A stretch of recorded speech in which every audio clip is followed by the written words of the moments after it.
capítulo 6.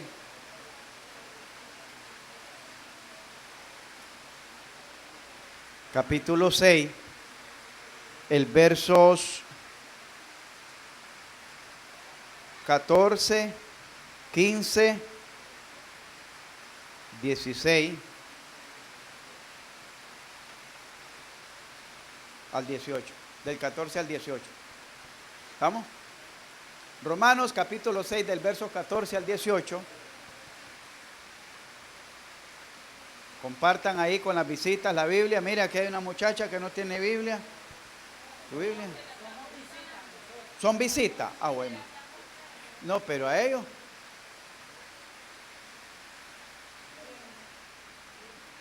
Ahí tiene Iván, Uni, la María. Ahí atrás ustedes. ¿Tienen Biblia? Compartan ahí, de todas maneras ustedes ni la leen. Rosa, ¿verdad? Ahí tienen la Biblia de la hermana Rosa.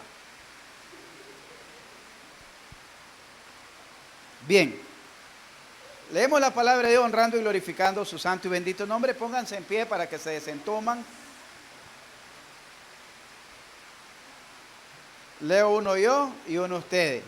Dice la palabra del Señor: porque el pecado no se enseñoreará de vosotros, pues no estáis bajo la ley, sino bajo la gracia. No, si es todo. Tiempo, dice Yandir. Verso 15. 1, 2, 3, vamos. Estamos bajo la ley, sino bajo la gracia, en ninguna manera. ¿No sabéis que si os sometéis a alguien como esclavo para obedecerle, sois esclavo de aquel a quien obedecéis, sea del pecado para muerte, o sea de la obediencia para justicia?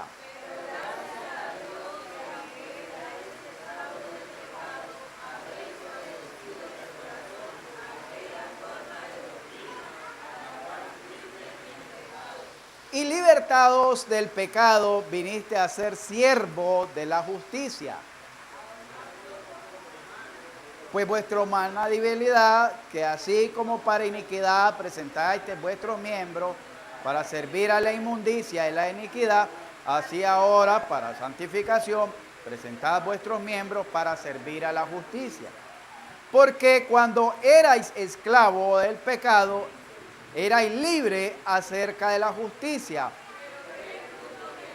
de aquellas cosas de las cuales ahora os avergonzáis, porque el fin de ella es muerte.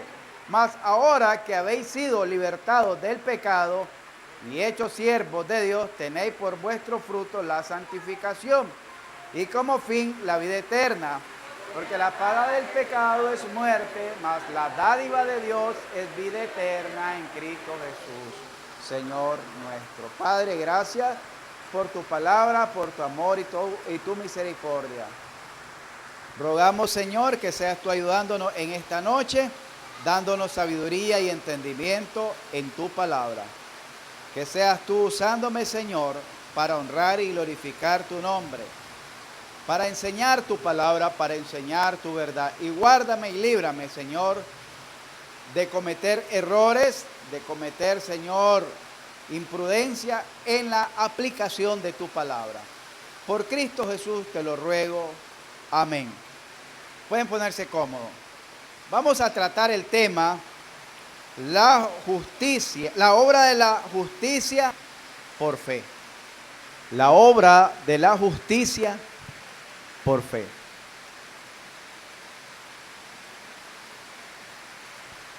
La obra de la justicia por fe. Existen diferentes corrientes de pensamiento acerca del estado del creyente. Oiga bien. Unos por malas interpretaciones y otros por malos entendimientos y por malas aplicaciones.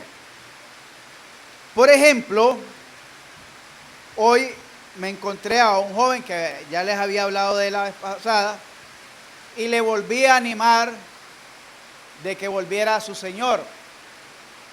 Y me dice así, suave, suave. Usted sabe, hermano, que esto es un proceso. ¿Quién dice eso? Enséñame en la Escritura donde dice que para volverse a tu Dios hay que esperar un proceso. Esa es una mentira del diablo, le digo. Porque si me decís que es un proceso, ¿cuánto lleva en esa condición? Meses. ¿Cuánto tiempo más va a esperar? Y ya le estuve hablando, enseñando y predicando acerca de lo que es verdaderamente un arrepentimiento. Le estuve hablando el proceso, ¿sí?, que llevó el hijo pródigo, de reconocimiento de su condición por llevar una vida equivocada e inmediatamente buscar su comunión, buscar su restauración con Dios, le digo.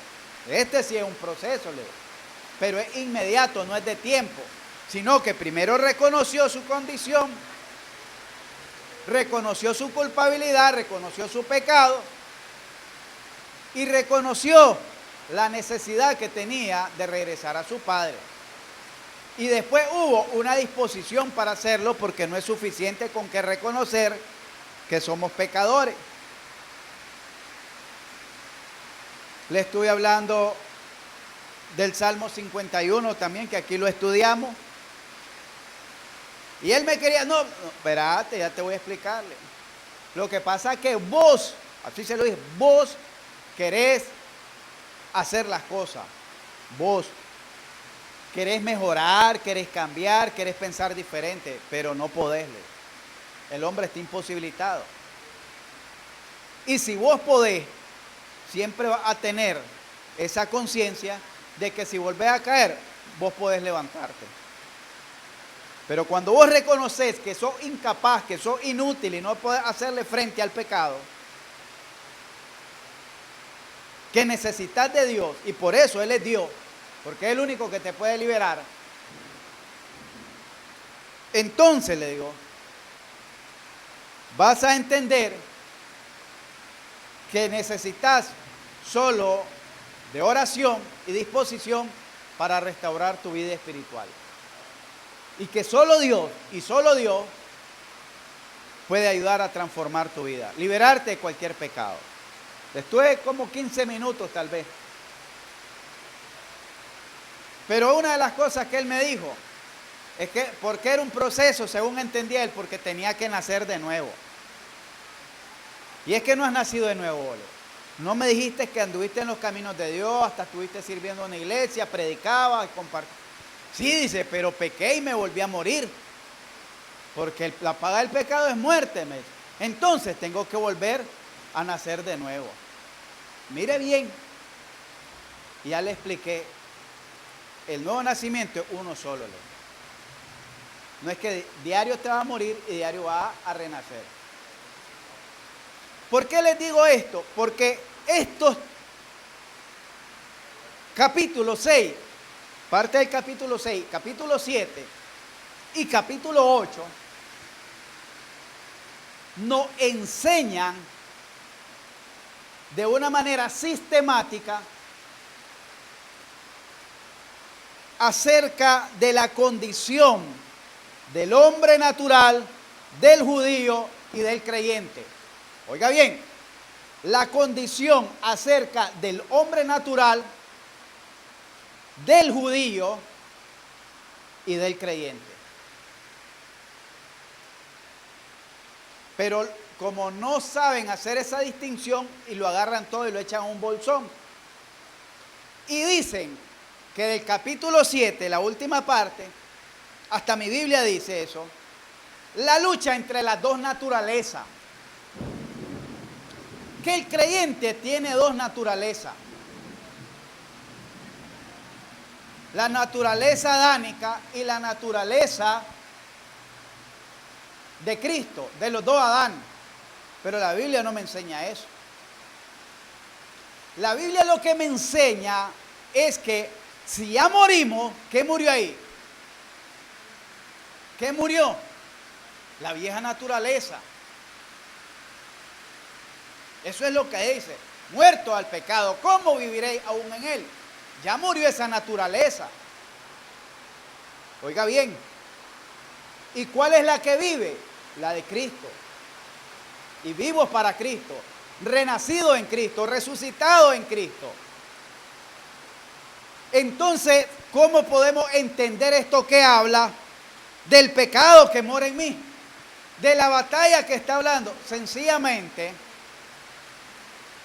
el apóstol Pablo viene explicando la condición natural del hombre, porque el capítulo 4 y el capítulo 5 es como un paréntesis de la obra justificadora de Dios. Es como un paréntesis dentro de una conexión que hay entre el capítulo 3 hasta el capítulo 6. Se vuelve a revivir, o a mitad del capítulo 5 se vuelve a revivir el tema de la ley y el pecado. Porque el capítulo 4 nos habla de la justicia de Dios por la fe en Abraham. El capítulo 5 nos habla de la obra, del beneficio de la justicia de Dios, que lo estuvimos viendo casi por 3 encuentros. Pero después de esa obra, la justicia comienza, por ejemplo, en el capítulo 5, verso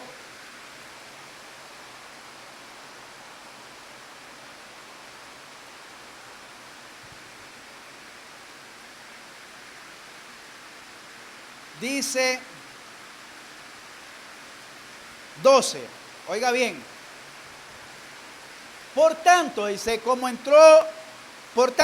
pecado entró en el mundo por un hombre, ahí ya viene hablando nuevamente, como conectando Romanos 3, que venía hablando de la condición del pecado universal. Primero hablamos de la justicia de Dios, capítulo 1, después hablamos que donde dicen la justicia de Dios, el hombre es culpable.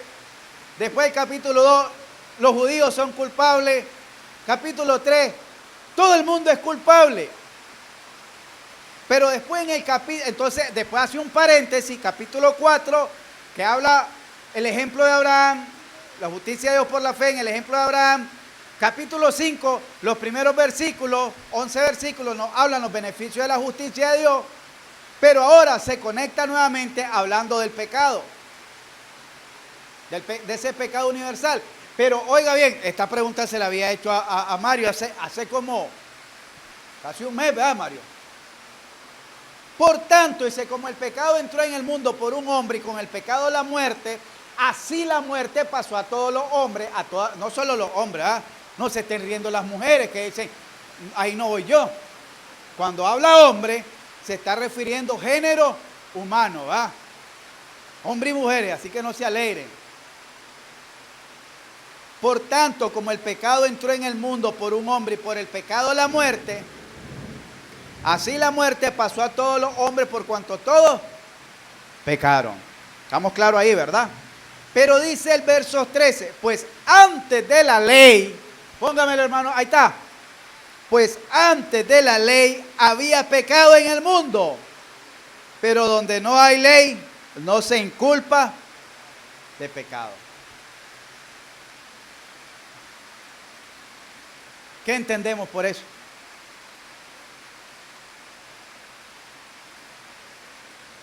Dice, pues antes de la ley había pecado en el mundo, pero donde no hay ley, no se inculpa de pecado. ¿Cuándo vino la ley? ¿Por quién vino la ley? ¿Ah? Por medio de Moisés, en el monte Sinaí. ¿Lo recuerdan, hermanos, cuando han leído la Biblia o les contaban las historias bíblicas? o miraban los 10 mandamientos, ahí fue dada la ley. Pero antes de ese episodio, ¿cómo Dios trataba el pecado? ¿Alguien me ayuda? Porque dice que donde no hay ley, no se inculpa de pecado. Entonces, ¿cómo Dios trataba a la humanidad? Pregunto. Si donde no hay ley, no se inculpa de pecado, ¿cómo Dios trataba a la humanidad antes de que Moisés recibiese la ley en el Sinaí?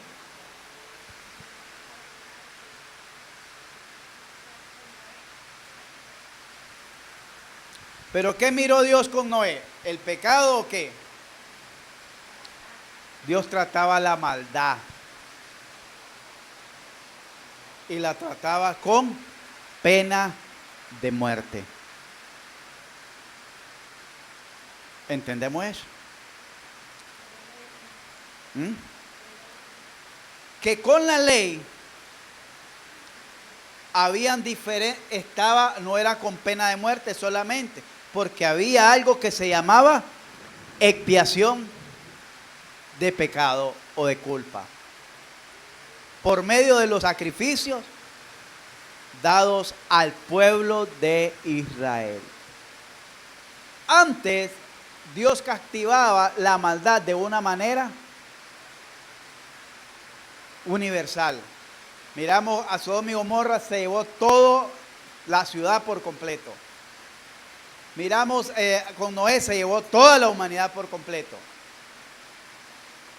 Pero después de esas partes, usted puede hallar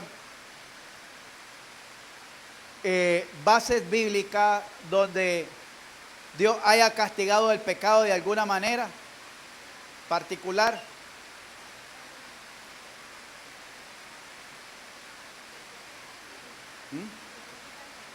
Después de lo de Sodoma y Gomorra,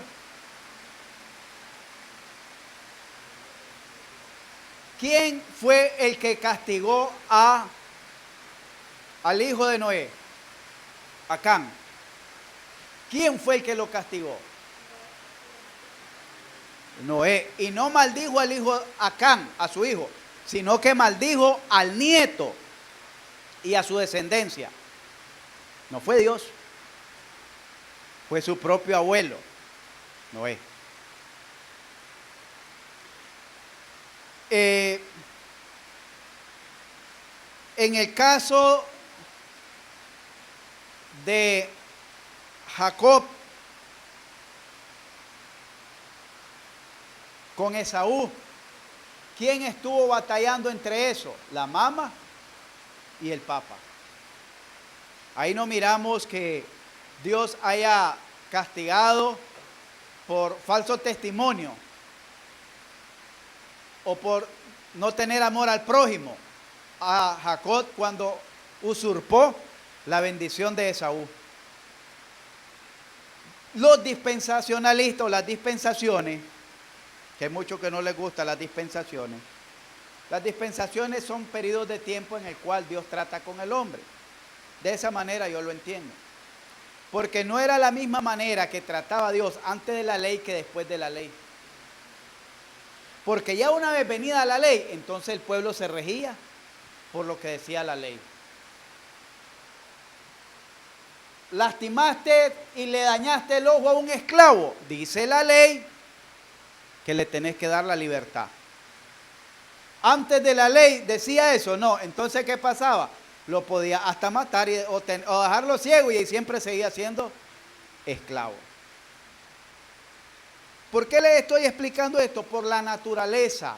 Antes de la ley, Dios castigaba la maldad, pero de una manera universal o global.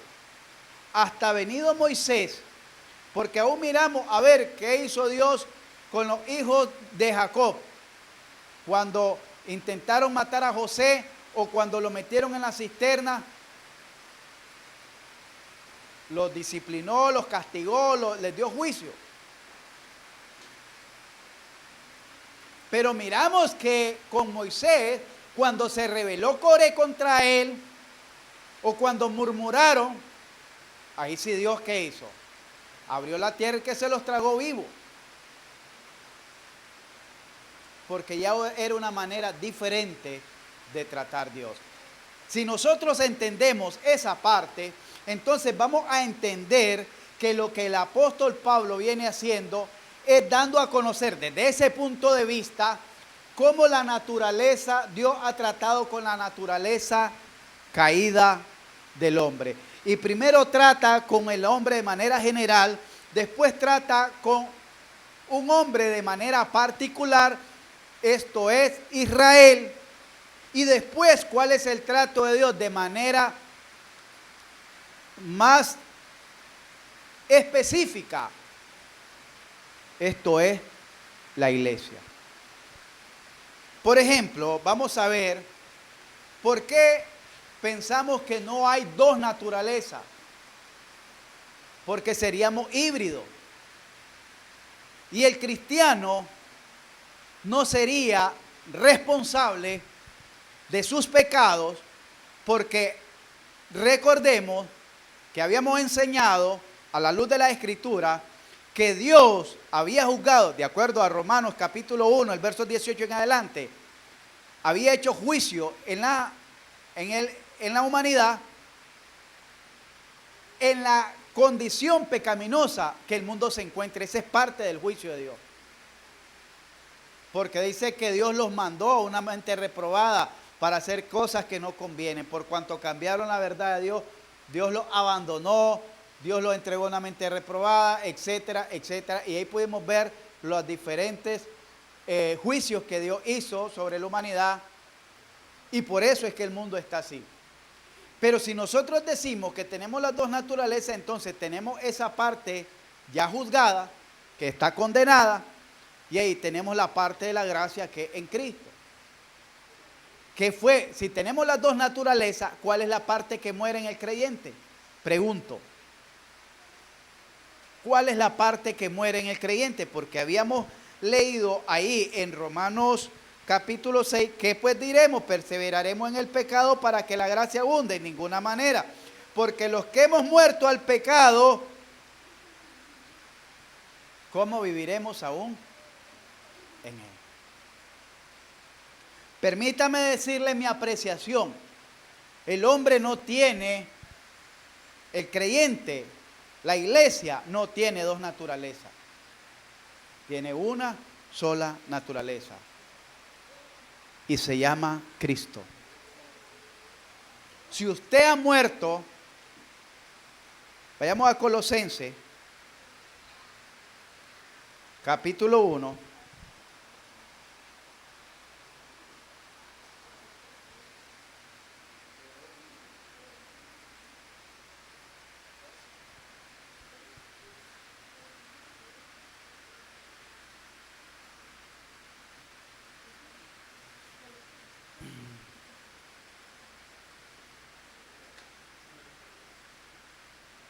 Dice, déjenme ver,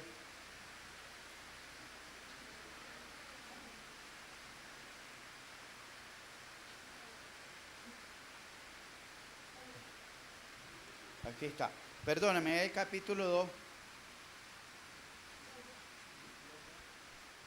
dice el verso 10, y vosotros estáis completos, ¿en quién?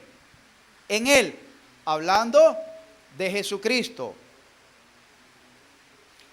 que es la cabeza de todo principado y potestad. En Él, en Cristo, fuiste circuncidado con circuncisión no hecha a mano. Al echar está diciendo sacar fuera. ¿Qué sacaron fuera?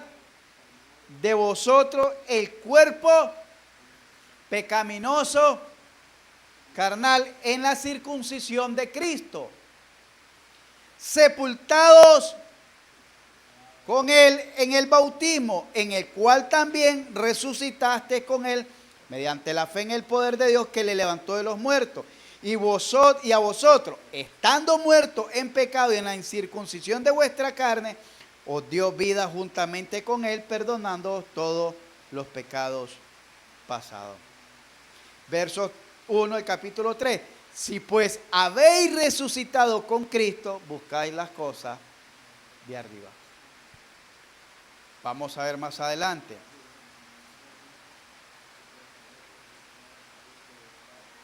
Verso 10. Y revestíos ¿de quién?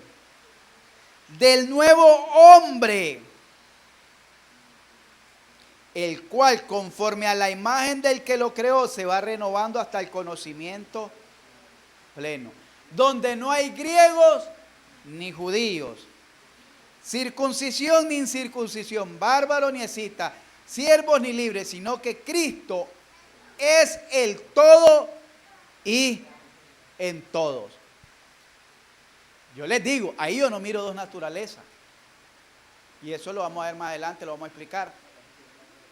¿Qué es lo que sucede entonces en nosotros, los creyentes, cuando nos sentimos atraídos, seducidos, inclinados y hasta sometidos a un pecado? Es que hay una batalla en mí entre la naturaleza vieja y la naturaleza nueva. A ver quién domina la tercia. Y están batallando ahí los dos lobos, el blanco y el negro. ¿Será eso? Vamos a ver lo que nos enseña Pablo ahí. Verso 11 del capítulo 6. Así también vosotros considerados como, lean, ahí ayúdenme. Romanos capítulo 6, verso 11. Así también vosotros considerados como muertos. ¿A quién? ¿Cómo entonces es que hay una naturaleza ahí? Si está hablando que estamos muertos al pecado, pero vivos para Dios en Cristo Jesús. Lea bien esa palabra, Señor nuestro. Lo primero que está enseñando aquí es lo que, si me ayuda Mario a buscar ese texto, no podéis servir a dos señores, porque amarás más a uno y menospreciarás más al otro. ¿Entendimos eso? No podéis servir a dos señores. Entonces aquí no me está hablando de naturaleza, me está hablando de señorío. Y cuando me habla de señorío, el señorío es la autoridad en mi vida. ¿Quién está guiando mi vida? ¿Quién es la autoridad en mi vida? ¿A quién me estoy sometiendo yo? Habla de un sometimiento, de un señorío. La vez pasada estuvimos enseñando sobre el señorío de Cristo y hemos estado haciendo hincapié. Pero, ¿por qué entonces el creyente vive en esos conflictos? No porque tenga dos naturalezas, sino porque está en un conflicto con dos señores. Y uno de ellos se llama pecado y el otro se llama Jesucristo. ¿Entendemos eso? Dice el verso 12. Primero dice: vosotros considerados muertos al pecado y vivos para Dios en Cristo Jesús, Señor. Señor no es un nombre, es una posición que Cristo tiene sobre nuestras vidas. Él es nuestro Señor. Señor significa amo, dueño. Amo, dueño y soberano. Si yo le estoy diciendo Señor, le estoy diciendo: tú eres mi amo, tú eres mi dueño. Entonces, yo al reconocerlo como Señor, me estoy poniendo en la posición de servidumbre. Me estoy poniendo en la posición de esclavo de Él, por debajo de Él. Y usted dirá, ¿y cómo podemos entender eso? De que no está hablando de dos naturalezas, sino de señorío, porque dice el verso 12, no, ¿qué dice? Reine. La palabra reine es una autoridad, un gobierno. No gobierne tu mente, no reine en tu mente el pecado. De modo que lo obedezcáis en sus malos pensamientos, o en la rebelión con Dios, o en las concupiscencias. Mire que ahí está claro, no reine pues. No está hablando de una naturaleza, está hablando de una autoridad, de un gobierno, de un sometimiento. ¿A quién nos vamos a someter?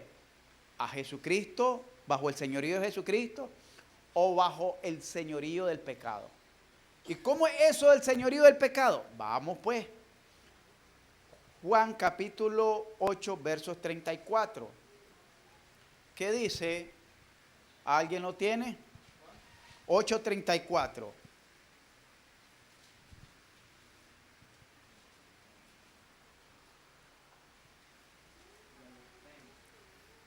Léalo, fuerte. Jesús le respondió, de cierto os digo que todo aquel que hace pecado es esclavo del pecado.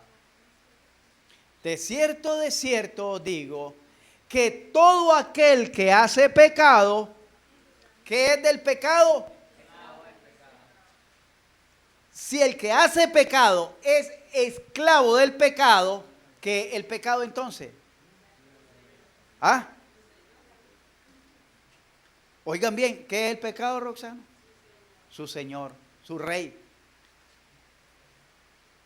Si el que hace pecado es esclavo del, el pecado es su. Por eso dice, no reine, no gobierne el pecado. De modo pues, que lo obedezcáis en las concupiscencias. En sus concupiscencias. ¿Entendimos eso? Porque al entender eso, vamos despejando ya ese concepto tradicional y contemporáneo de las dos naturalezas en el creyente. Pedro dice, vamos a ver lo que dice Pedro.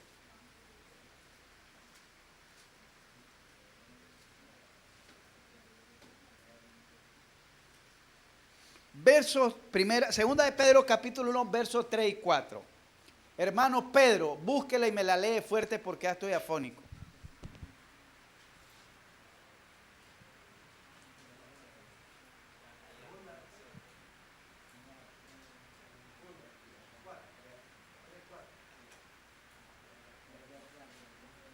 Como todas las cosas que pertenecen a la Fuerte, vida hermano, fuerte. Cuando llama a la hermana Gladys, fuerte.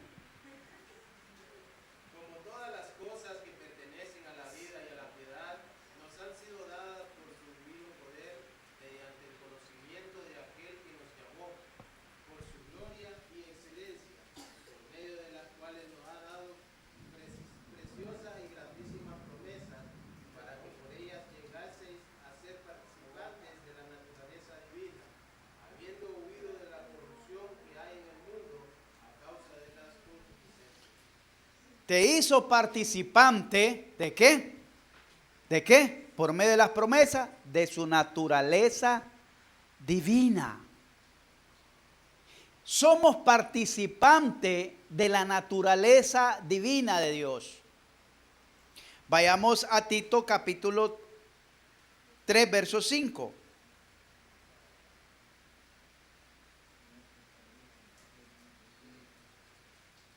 Iban y venían.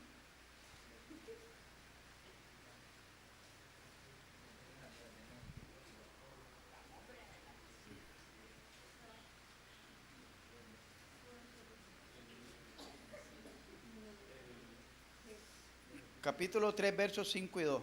5 y 6, perdón, 5 y 6.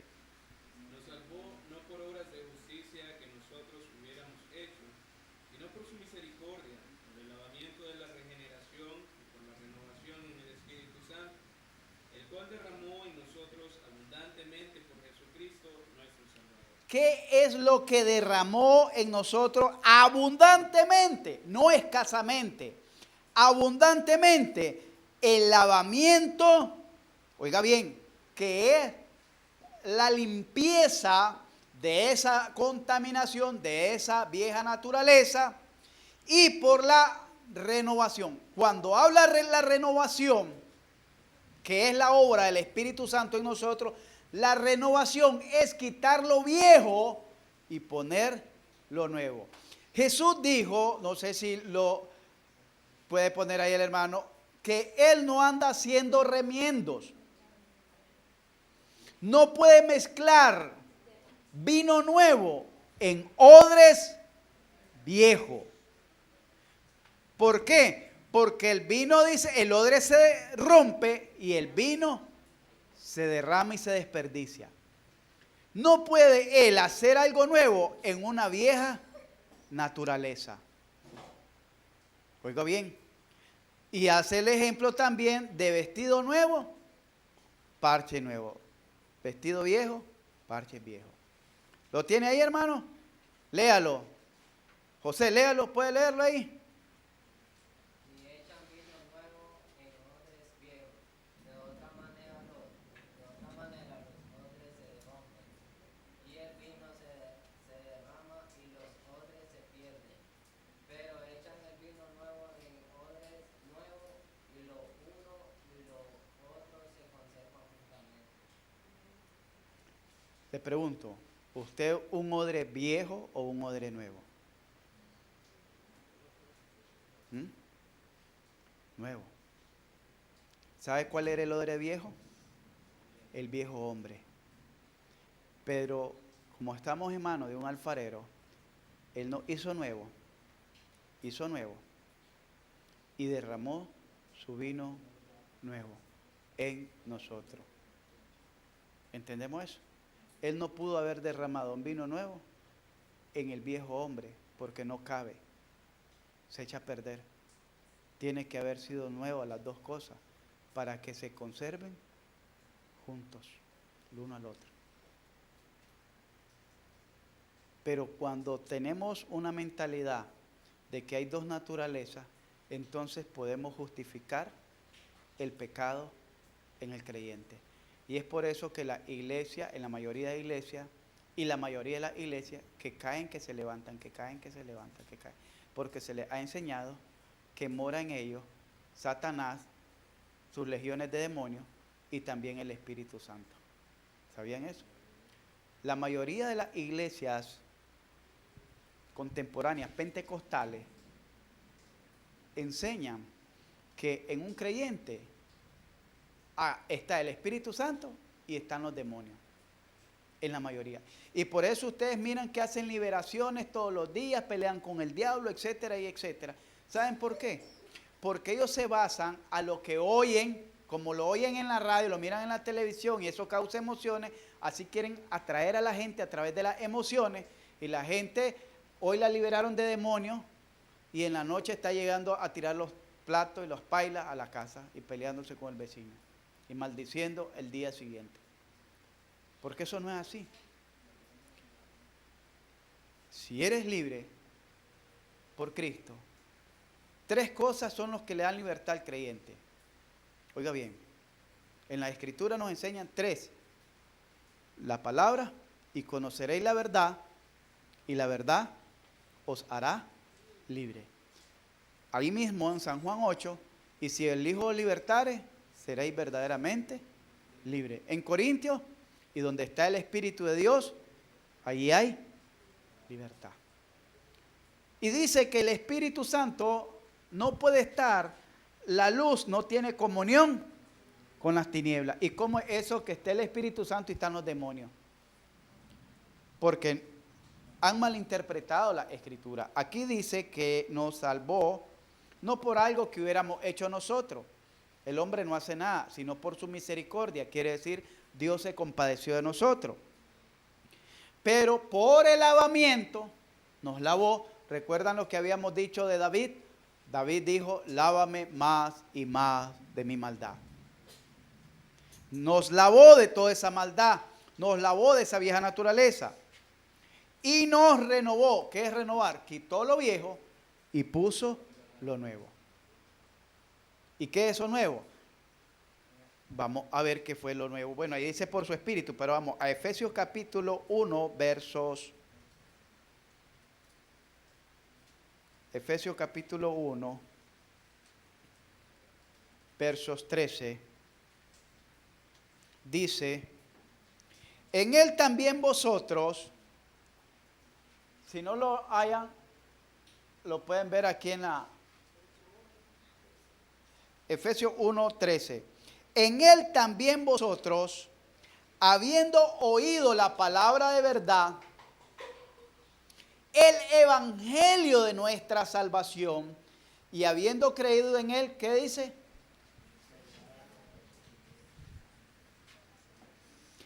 Habíamos leído que otro de los beneficios en Romanos capítulo 5, verso 8 dice que, verso 5 dice que el Espíritu de Dios fue derramado en nosotros. Dios derramó el Espíritu Santo en nuestros corazones. Y si nosotros miramos, sí, está bien, pero siempre queda el enemigo. Está bien, dicen algunos, sí, estamos claros que Dios derramó el Espíritu, estamos claros que el Espíritu Santo está en el creyente, pero también los demonios. Colosenses capítulo 1, versos 13. Colosenses capítulo 1, versos 14. Perdón, 13. Dice, el cual nos ha librado de qué? Hablando de la obra de Jesucristo. ¿De qué nos ha librado? Y nos ha librado del poder, de la potestad de las tinieblas y nos ha trasladado, nos ha cambiado de lugar al reino de su amado. Entonces ya no estamos ahí, ya no pertenecemos ahí. Por eso es que los demonios no pueden estar en un creyente. Primero, no hay luz, no hay comunión, la luz con las tinieblas. Ni Cristo dice con Belial, no hay comunión alguna. Entonces, ¿de dónde sacan eso de las dos naturalezas? Simplemente de que vienen predicadores de afuera emocionalistas a hacer negocios y dejan esos vientos de doctrina y la gente les parece que esa es la sensación, el boom del momento, y comienzan a decir y repetir sin examinar la Escritura. Una de las cualidades, siempre hemos hecho mención de esta iglesia, es que nos esforzamos por dar a conocer, como dijo Pablo allá en Hechos capítulo 19, cuando se despide de los Éfesos, no he rehuido de daros a conocer todo el consejo de la palabra de Dios. Entonces nosotros podemos ver aquí que no está hablando de dos naturalezas, sino que está hablando de señorío. Vayamos pues, dice, versos 14, porque el pecado, ¿qué dice? No sé qué, no se enseñoreará de vosotros, pues no estáis bajo la ley, sino bajo la gracia. ¿Qué está hablando ahí? El pecado no será tu amo. El pecado no será tu Señor. El pecado no será tu Rey. El pecado no será tu Dios. ¿Entendimos eso? Porque no estáis bajo la ley, sino bajo la gracia. Seguimos viendo entonces que la participación del pecado en el creyente no se aplica a una doble naturaleza, sino a un señorío, a una autoridad en la vida.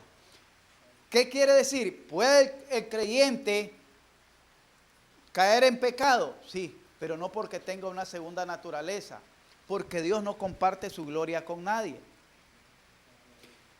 sino en la forma en que estemos conduciendo nuestra vida. Si estamos bajo el señorío de Jesucristo o estamos bajo el señorío del pecado. Y dice el verso, que pues pecaremos, verso 15, porque no estamos bajo la ley, sino bajo la gracia, de ninguna manera. Estamos hablando de sometimiento. Y miremos ahí que prácticamente le está enseñando que la justicia, la obra de la justicia es por fe. Bueno, ahora que ya no estamos bajo la ley, sino que estamos bajo la gracia, ¿vamos a vivir en pecado? No. ¿Por qué? Porque ya moría el pecado. ¿Por qué? Porque el pecado no es mi dueño. ¿Por qué? Porque el pecado no es mi amo. ¿Por qué? Porque el pecado no es mi Señor. ¿Sino quién? Jesucristo. Jesucristo. Y cuando entramos al capítulo, ahí, porque miremos el verso 19, verso 19.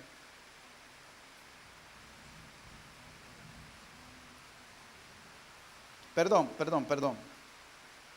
Versos 17 al 19.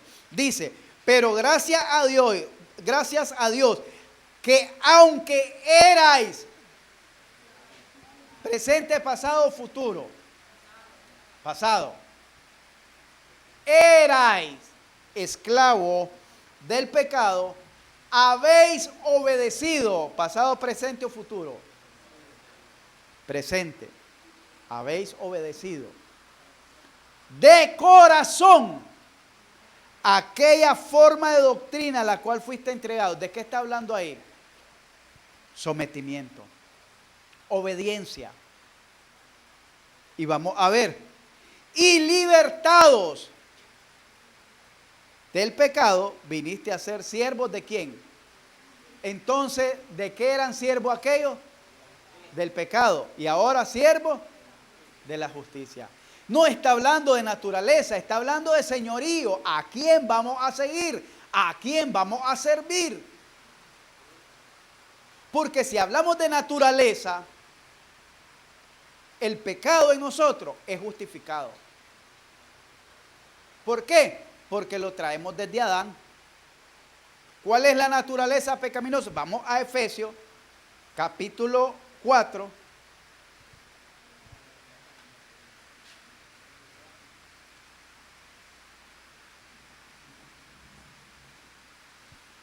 Versos 17 en adelante, para que miremos y entendamos a la luz de la Escritura de qué está hablando. Dice, esto pues digo y requiero que ya no andéis como los demás gentiles que andan en la vanidad de su mente, teniendo el entendimiento entenebrecido, ajenos de la vida de Dios por la ignorancia que en ellos hay,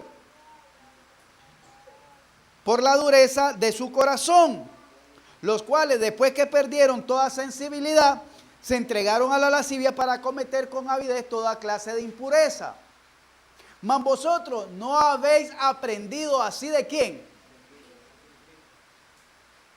Es la naturaleza, la nueva naturaleza. Y dice, si en verdad, ahí hay una, pienso yo, como una condicional.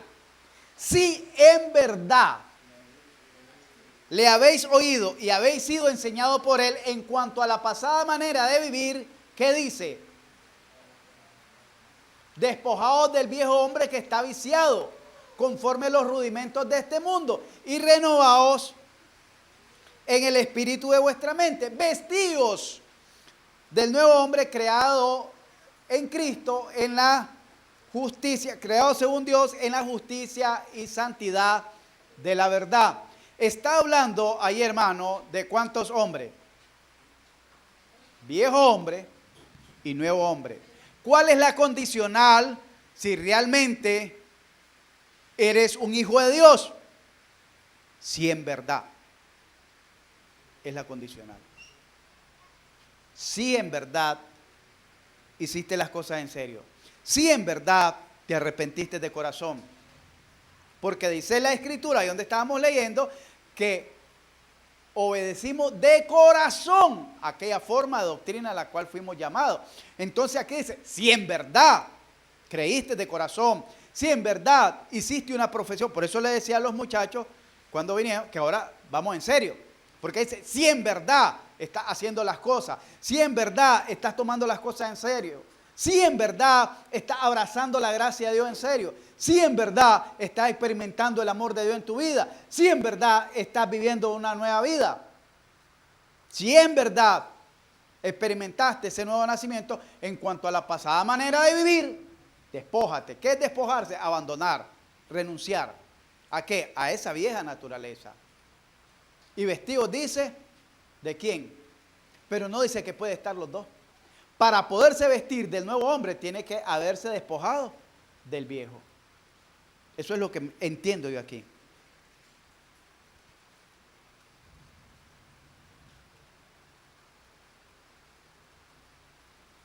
¿Entendemos, hermano?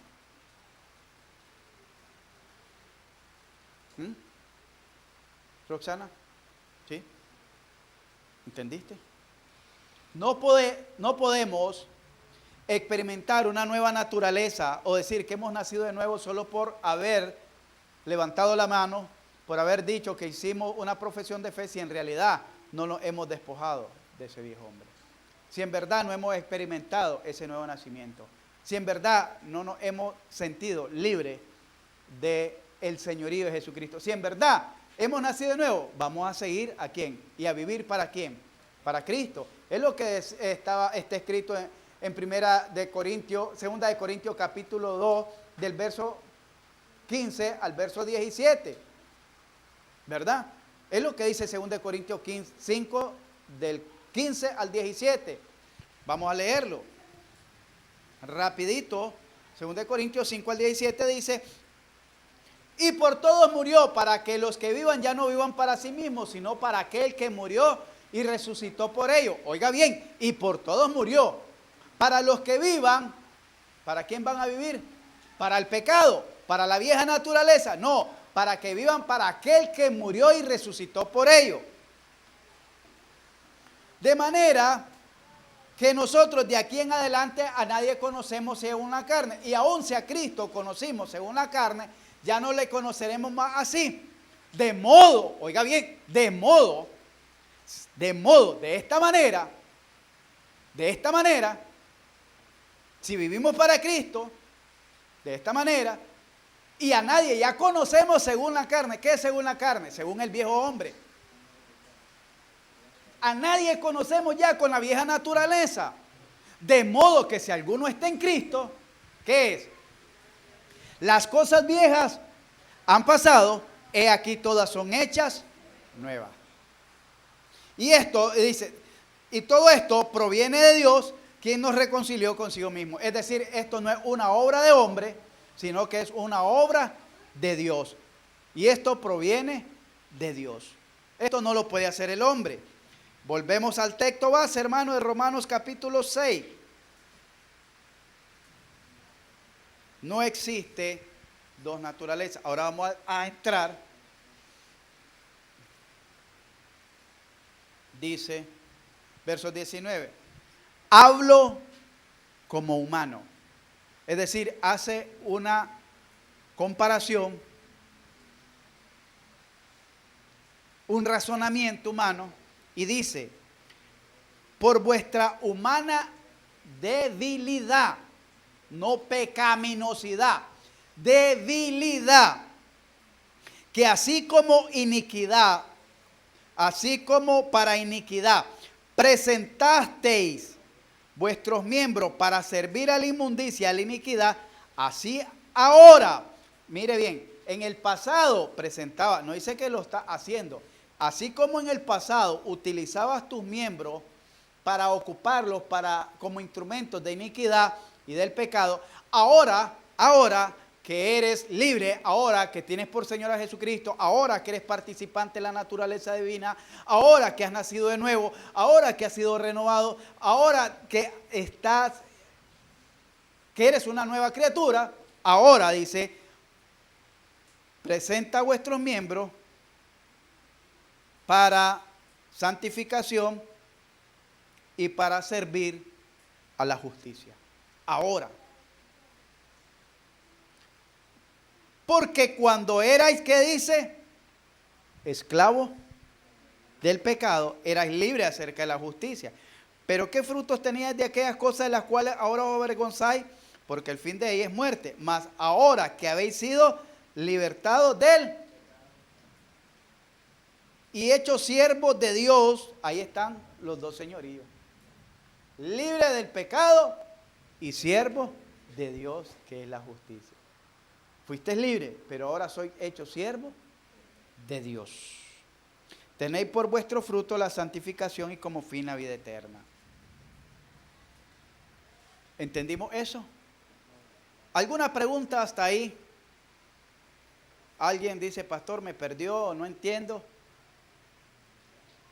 Necesito que me recete ahí para que pueda entender. Porque yo les voy a hacer preguntas. Porque estos temas son de doctrina, hermano. Y esta iglesia se debe caracterizar por manejar su doctrina. Las doctrinas son aquellas cosas en que hemos creído.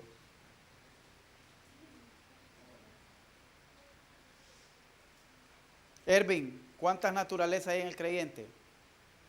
Una. ¿Cuál? ¿La vieja o la nueva? La vieja.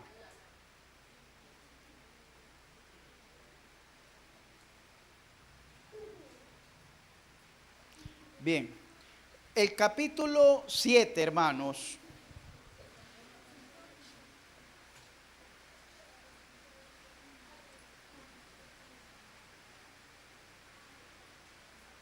nos habla acerca de la condición, oiga bien, de Israel. Hablamos primero que dijimos que Dios trata con el hombre de manera natural, ¿verdad? Primero trata con el hombre natural, después trata de manera particular con Israel y después de manera especial con la iglesia. ¿Recuerdan esos tres aspectos que se los hice mención desde el comienzo? ¿Sí? Entonces ya miramos cómo Dios trata acerca de estas naturalezas con el hombre natural. Pero porque hablamos solo del pecado y la libertad del pecado, ¿verdad? Hablamos del pecado y la libertad del pecado. Hablamos de la justicia de Dios y hablamos de los señoríos. Entonces miramos que no hay dos naturalezas, sino una. Pero introduciéndonos al capítulo 7, el apóstol Pablo viene haciendo como una reseña acerca de la condición espiritual de Israel, no de la iglesia, de Israel en relación a la ley. En relación a la ley. ¿Por qué? Porque la ley no producía en los judíos una nueva naturaleza. Israel vivía en su vieja naturaleza, en la naturaleza humana y caída, pero alcanzaba misericordia a Dios por guardar la ley. ¿Cómo es eso? ¿Cuál era la distinción de Israel en cuanto a su condición espiritual del resto de las naciones? Bueno, que Israel tenía la ley de Dios, era conocedora de la ley de Dios, administradora de la ley de Dios, de los secretos de Dios, y ellos tenían que haber sido luz a las naciones. Ellos tenían que haber evangelizado al mundo, predicado al mundo de ese Dios. Pero como ellos mismos violaron la ley, entonces perdieron esa posición que tenían delante de Dios. Pero la ley no los convertía en una nueva criatura, sino que ellos alcanzaban misericordia de Dios por medio de la ley, a través de los sacrificios y de la obediencia o la observación de la ley. Es decir, Dios les decía que guardaran el sábado, lo guardaban porque ellos habían nacido de nuevo o porque la ley les decía que si lo violaban morían a pedrada. ¿Por qué? ¿Por qué lo guardaban? ¿Ah? Por temor, pero no porque hubiera un nuevo nacimiento. Usted se congrega aquí y viene los domingos al culto ¿Por temor a que lo agarre el pastor a pedrada en la calle o le eche el microbús? ¿O por fe? Por fe, ¿verdad? Entonces entiende la diferencia de la condición del pueblo de Israel. El pueblo de Israel no caminó por fe, todo lo hacía por temor y guardaba la ley por conveniencia y por temor. Porque la ley dice que todo lo encerró bajo condenación. A esto y vivirá. Si violas la ley, morirá. ¿Alguien no viene el domingo aquí? ¿Lo matamos a pedrada? No, ¿verdad? La hermana Yesenia dice solo cuando predico, dice que le agarro a pedrada a ella. Pero no, hermanos. Entonces podemos ver que lo que distinguía a Israel de las demás naciones no era que ellos habían nacido de nuevo. La ley no les daba un nuevo nacimiento, sino que lo que era el nuevo nacimiento del Espíritu, sino que era la condición, la posición que tenían delante de Dios. Entonces, y eso lo vamos a ver aquí, versos 2, 7:2. 7:1 dice, ¿acaso ignoráis, hermano? Pues hablo con quién. ¿Quiénes son los que conocían la ley? Israel, ¿verdad? Hablo pues con los que conocen la ley. Que la ley, está el otro señorío. Presentan el señorío de Dios, el señorío del pecado en el hombre natural y ahora el señorío de la ley en el pueblo de Israel. Entre tanto, dice, que la ley se señorea entre tanto que éste vive. Porque habla de la mujer. Oiga bien, Ivania, y eso apúntelo. Porque la mujer casada está sujeta por la ley al marido, mientras éste vive. Pero si el marido muere, ella queda libre de la ley del marido. ¿Pero quién dice eso? La ley. Y nosotros estamos bajo la ley. No, sino bajo la gracia. Esa ley no aplica. Estás por la eternidad conmigo. No tenés escapatoria, amor. Así que ni la muerte te va a separar de mí. Porque ahí te voy a llegar a guiñar los pies. ¿Sí? Oiga bien, ¿a quién le está diciendo? La ley. Y nosotros no estamos bajo la ley.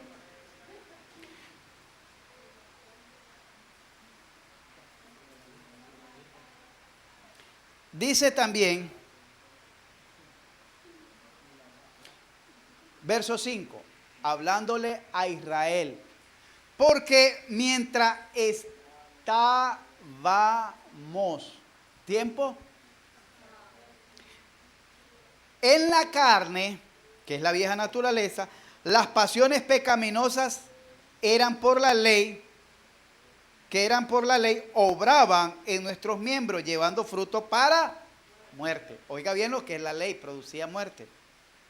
Pero ahora, estando libres de la ley, por haber muerto para aquella en que estábamos sujetos, de modo que sirvamos bajo el régimen nuevo del Espíritu y no bajo el régimen viejo de la letra. Aquí le está hablando ¿a quién? A Israel. Y da una analogía y dice, ¿qué pues diremos? La ley es pecado de ninguna manera, pero yo no conocí el pecado sino por la ley, porque tampoco conociera la codicia si la ley no dijere, no codiciará. Y esto nos remontamos a varios aspectos que antes de la ley se practicaban por principios morales, oiga bien, por principios de costumbres y principios de tradiciones.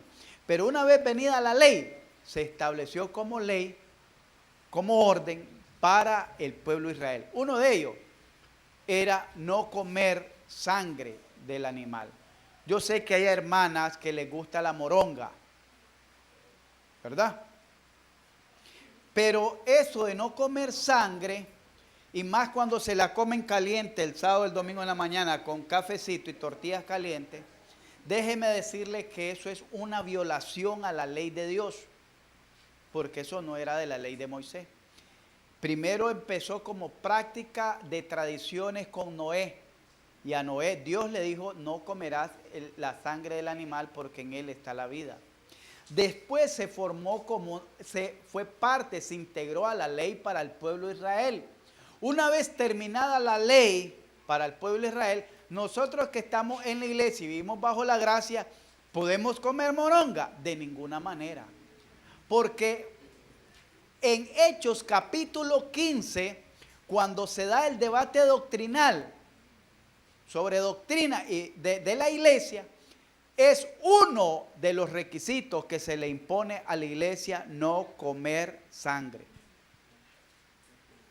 Oiga bien, y la moronga es la sangre coagulada del cerdo, del puerco, del chancho, acompañada de arroz y chile alguna. Y en la sangre, oiga bien, ¿por qué Dios lo prohíbe? ¿Será porque como Él no puede comer, nosotros tampoco? Es por higiene y por su salud. Porque cuando usted está enfermo, para que un médico pueda determinar su enfermedad y así poder valorarlo y darle tratamiento, ¿qué examen lo manda a hacer? Porque en la sangre están todas las enfermedades del ser vivo. Todas las enfermedades están en la sangre. Todos los parásitos salen ahí en la sangre. Y cuando usted se come al chancho, se está comiendo toda la enfermedad. Y si le pusieron vacuna o tratamiento, también ahí se los va comiendo. Porque eso no es pasado por fuego, sino que es cocido al vapor. ¿Qué quiere decir eso? Solo permite que se coagule la sangre, pero no que se cocine la sangre. Y, oiga bien, ¿quién es el chancho? ¿El que se come al chancho o el chancho que come cochichanchada? ¿Qué come? ¿Quién es más chancho? ¿El chancho o el que se come al chancho? Entonces, hermanos, por eso es que se prohibió la sangre. Aquí entonces hace una analogía y termino con esto. No, esto lo vamos a estudiar mejor el próximo domingo y lo vamos a llevar en las dos partes porque esto es bastante amplio. ¿Qué es lo que dicen?